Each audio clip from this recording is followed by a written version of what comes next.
Hi all. போன வீடியோவில் பண்பு பெயர் புணர்ச்சியில் 7 இருக்குது. அது நெக்ஸ்ட் வீடியோவில் பார்க்கலாம் அப்படின்னு சொல்லியிருந்தேன்.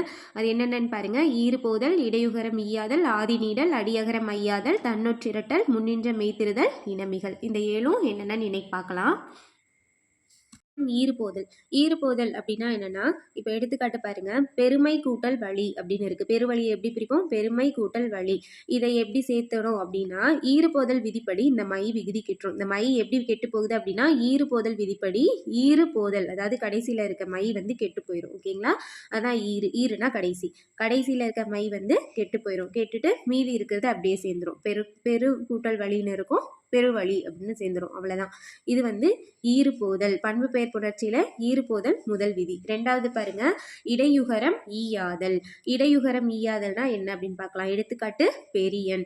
இதை எப்படி பிரிப்போம்? பெருமை கூட்டல் அன். ஃபர்ஸ்ட் என்ன ஆகுதுன்னா, இந்த கடைசியா இருக்கிற மை கெட்டு போகணும். அதுக்கு ஈறுபோதல் விதிப்படி இந்த மை கெட்டு போயிடும். ஈறுபோதல் விதிப்படி மை கெட்டதுக்கு அப்புறமா என்ன வரும்? பெரு கூட்டல் அன். இப்போ என்ன ஆகுதுன்னா, இடையுகரம் ஈயாதல் அப்படிங்கிற இந்த விதியை பயன்படுத்துறோம். இடையுகரம் ஈயாதல் அப்படின்னா என்னன்னா, இங்க என்ன இருக்கு? இரு கூட்டல் ஊ தான் ரூ. இந்த இடையில இருக்க உகரம் கெட்டு போய் என்ன ஆகுது? அது ஊக்கு பதிலாக ஈன்னு மாறுது. அப்போ இரு கூட்டல் ஈ என்னாகும்? ரீனு மாறும். பெரி கூட்டல் அன் அப்படின்னு மாறும். இப்போ என்ன ஆகுது பாருங்க. இங்க என்ன இருக்கு? இரு கூட்டல் ஈ இருக்கு. இங்கேயும் உயிரெழுத்து. அதுக்கப்புறம் வருமொழி, அதாவது நிலைமொழியில இறுதி எழுத்து என்னது? இறுதி எழுத்து உயிரெழுத்து. வருமொழியில முதல் எழுத்து உயிரெழுத்தா இருந்துச்சுன்னா அதை உடன்படுத்த ஒரு மெய்யெழுத்து தோன்றும். அதுக்கு பேரு உடன்படு மெய்யெழுத்து. நம்ம என்ன படிச்சிருக்கோம்? இ ஈ ஐ இது மூணும் வந்துச்சு அப்படின்னா என்ன உடன்படு மெய்யெழுத்து வரணும்? ஈ வரணும். ஓகேங்களா? மற்ற உயிரெழுத்துக்கள்லாம் வந்துச்சுன்னா இவ்வு வரணும். இதே ஏங்கிறது மட்டும் வரும்போது என்ன வரும்? ஈயும் வரும், இவ்வும் வரும்னு படிச்சிருப்போம் இல்லைங்களா? அப்போ இங்கே என்ன இருக்குது? ஈ தான் இருக்குது. நம்ம உடம்படுமை எழுத்து என்ன சேர்க்க போகிறோம்? ஈ சேர்க்க போகிறோம். பெரி கூட்டல் ஈ கூட்டல் அன் அப்படின்னு வந்துடும். இப்போ இந்த உயிரெழுத்தும் இந்த மெய்யெழுத்தும் உயிரெழுத்தும் இணையறதுக்கு என்ன விதி? உடல் மேல் உயிர் ஒன்றுவது இயல்பே என்னும் விதிப்படி ஈ கூட்டல் ஆ யான்னு மாதிரி பெரியன் அப்படின்னு சேருது. ஓகேங்களா? இதுதான் இடையுகரம் ஈயாதல். இங்கே என்னென்ன விதிகள் யூஸ் பண்ணியிருக்கோம்? ஈறுபோதல், இடையுகரம் ஈயாதல், அடுத்து உடம்படு மெய்யெழுத்து தோன்றுது, உடல் மேல் உயிர் ஒன்றுவது இயல்பே. இத்தனை விதிகளை நம்ம இங்கே யூஸ் பண்ணியிருக்கோம். ஓகேங்களா? அடுத்து ஆதி நீடல். ஆதி நீடல் எடுத்துக்காட்டு பாருங்க. மூதூர். ஆதினா முதல்ல இருக்கிறது தான். இப்போ இங்க என்ன ஆக போகுது? நீடல் நீளப்போகுது. ஓகேங்களா? பாருங்க. மூதூர் எப்படி பிரிப்போம்? முதுமை கூட்டல் ஊர். இது என்ன ஆகுது? இந்த மைங்கிறது ஈறுபோதல் விதிப்படி மை கெட்டுரும். கெட்டதுக்கு அப்புறமா முது கூட்டல் ஊர் அப்படின்னு மாறிடும். இப்போ ரெண்டாவதா நம்ம என்ன விதியை யூஸ் பண்ண போகிறோம்? ஆதி நீடல். ஆதி நீடல்னா நிலைமொழியில் இருக்க முதல் எழுத்து மு அப்படிங்கிறது நெடில் எழுத்தாக மாறப்போகுது. மூது கூட்டல் ஊர். ஓகேங்களா? இப்போ என்ன ஆகுது பாருங்க. உயிர்வரி நுக்குரல் மெய்விட்டோடும் அப்படிங்கிற விதிப்படி இந்த நிலைமொழியில் இருக்க தூள இருக்க ஊங்கிறது கெட்டு போயிடும். இப்போ என்ன ஆகுது? மூத்து கூட்டல் ஊர். உடல் மேல் உயிர் ஒன்றுபதி இயல்பே அப்படிங்கிற விதிப்படி இந்த இத்து ஊவும் இணைஞ்சு மூதூர் அப்படின்னு சேர்ந்துருது. ஓகேங்களா?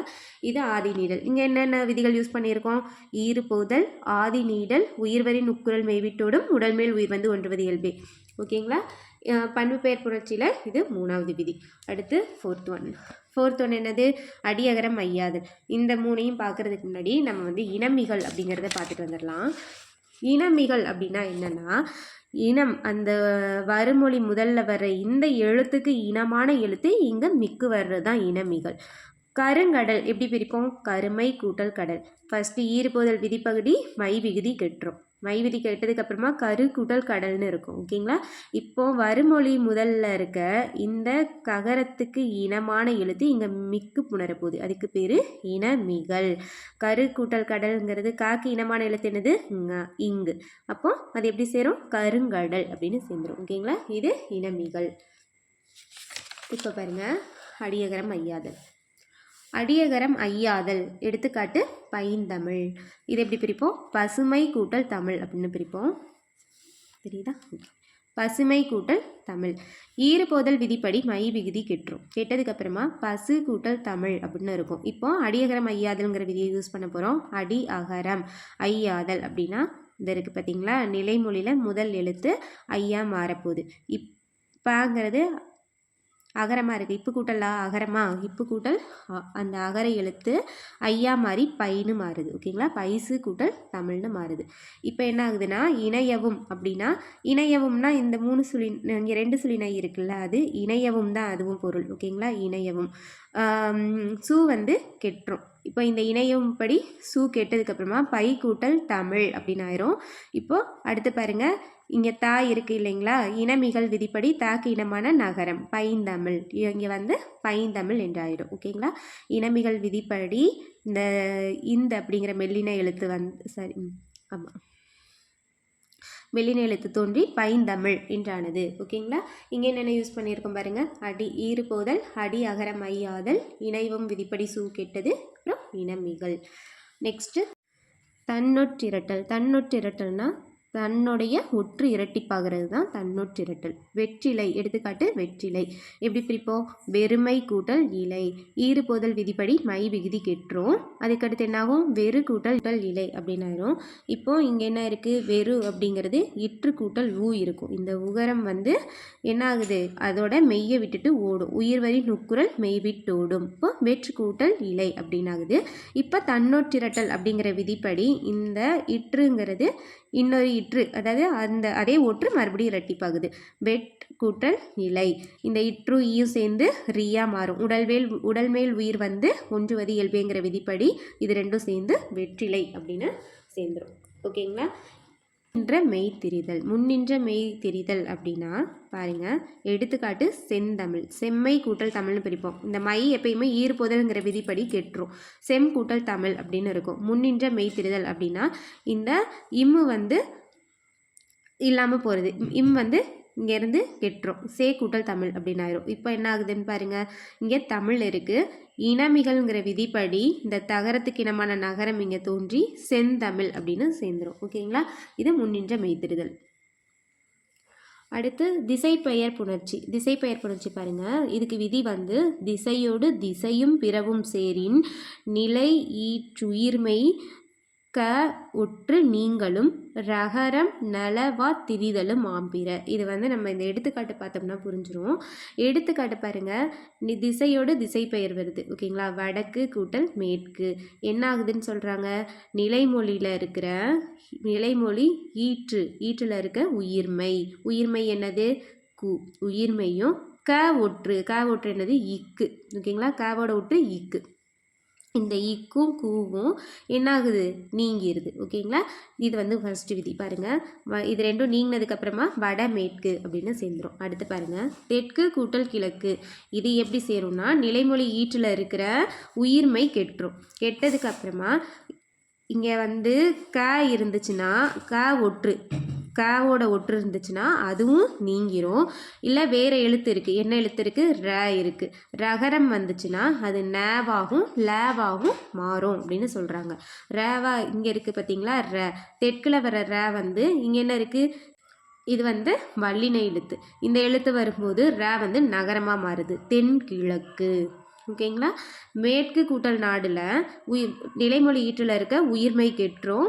இங்கே இருக்கிற ரகரம் லகரமாக மாறுது, லகரமாக மாறி மேல் நாடு அப்படின்னு தெரியுது. இங்கே வந்து வல்லின எழுத்து வர்றதுனால ரகரம் நகரம் ஆகுது, இங்கே மெல்லின எழுத்து வர்றதுனால ரகரம் வந்து லகரமாக மாறுது. அப்போ தெற்கு கூட்டல் கிழக்கு தென்கிழக்கு, மேற்கு கூட்டல் நாடு மேல் நாடு அப்படின்னு சேர்ந்துடும். ஓகேங்களா, இவ்வளோதான் திசை பெயர் புணர்ச்சி. இந்த கண்டென்ட் உங்களுக்கு புரிஞ்சிருக்கும்னு நினைக்கிறேன். நெக்ஸ்ட் பார்க்கலாம். மகர ஈற்று புணர்ச்சி. விதி பாருங்க, மவ்வீறு ஒற்றழிந்து உயிரீறு ஒப்பவும் வன்மைக்கு இனமா திரிபவும் ஆகும். அப்படின்னா என்னன்னா, மவ்வீறு ஒற்றுனா என்னது, இம்மு தான் மவ்வீறு ஒற்று. அது உயிரிரு ஒப்பவும் வன்மைக்கு இனமா திரிபவும் ஆகும் அப்படின்னு சொல்லியிருக்காங்க. எடுத்துக்காட்டு பார்த்தோம்னா புரிஞ்சிடும். இதில் வந்து எப்படி இருக்கும் அப்படின்னா, மகரமை கெட்டு ஒன்று புணரும். ஓகேங்களா, ஒரு எடுத்துக்காட்டு மகரமை கெட்டு டைரெக்டாக சேர்ந்துடும். ரெண்டாவது வந்து வல்லினம் மிக்கு புணரும், வல்லின எழுத்து அதே எழுத்து மிக்கு புணரும். மூணாவது வந்து அதன் இனமான மெல்லினம் மிக்கு புணரும். ஓகேங்களா, இப்போ பாருங்கள், ஃபஸ்ட்டு பாட வேலை எப்படி பிரிப்போம், பாடம் கூட்டல் வேலை. இப்போ இதில் வந்து ஃபஸ்ட்டு ஒன்று என்ன சொல்லி கெட்டு புணரும், இந்த இம் வந்து கெட்டு போய் பாட வேலை அப்படின்னு சேர்ந்துடும்.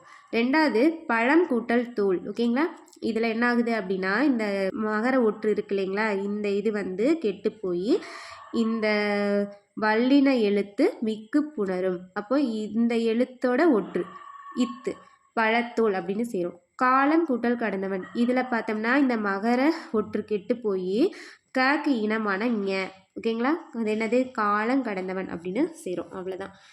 இதுதான் வந்துட்டு என்னது மகர ஈற்று புணர்ச்சி. அடுத்து வேற்றுமை புணர்ச்சி பார்க்கலாம். வேற்றுமை புணர்ச்சியில் அதாவது நிலைமொழி ஈற்றெழுத்து நகரமாகவும் இருந்தால் என்ன வரும், லகரமாகவும் இருந்தால் என்ன வரும் அப்படின்னு தான் பார்க்க போகிறோம். ஓகேங்களா. பாருங்க.